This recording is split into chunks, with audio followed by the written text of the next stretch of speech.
So I teach kindergarten through fourth grade, reading and some writing, depending on the grade level. I integrate technology tools in my classroom teaching two ways, with hardware and software. So the hardware devices that we use for kindergarten first are iPads, and our second through fourth graders are using laptops. We have different software depending on what grade level. So our kindergarten and first graders are doing things like ABC Mouse, and Starfall is a nice software for us. And our older kids are using things like Google Classroom. There's a nice website called ReadWorks. Because our district is using the Google Suite, we do a lot with Google. So they do Google slide presentations for like our classrooms. So that's kind of the two ways that we're using technology, the hardware side and the software side.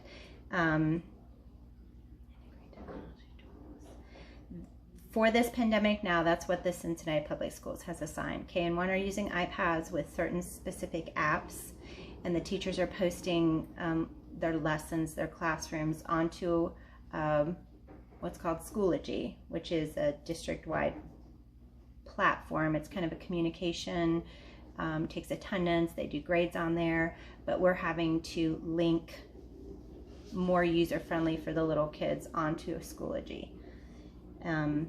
Challenges, the big challenge last spring was connectivity for our students.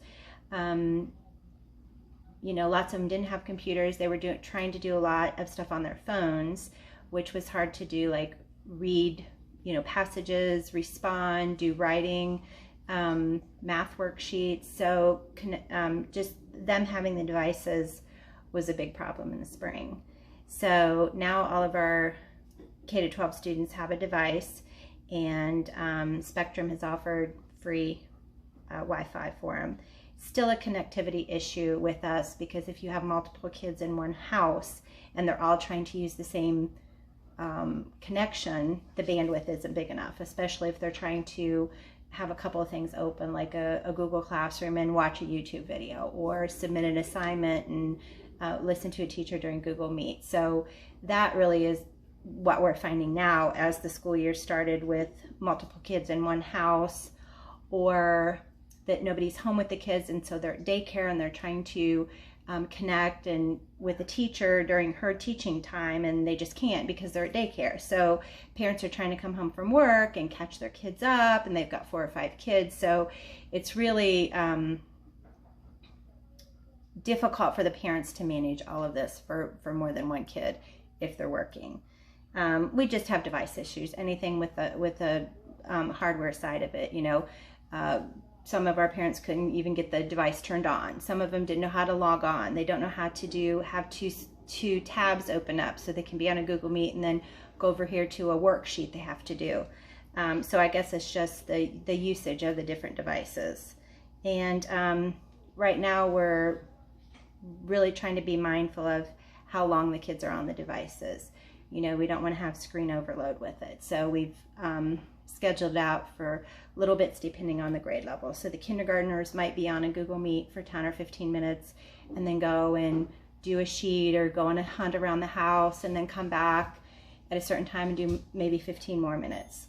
The older kids are obviously able to do more. So I have a Google Classroom for 3rd and 4th grade.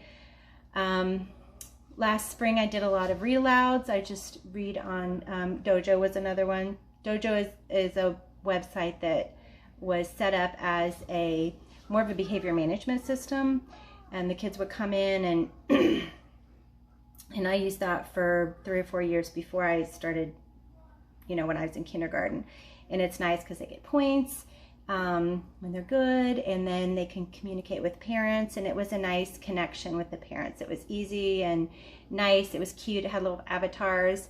And last spring, that Class Dojo is what we used mostly for our classroom, because it was easy to link. The parents could get on easy. They already had it on all their devices. They could use it on their phone. But now we're not using Class Dojo so much, but I kind of wish we were. So I think those are the challenges mostly.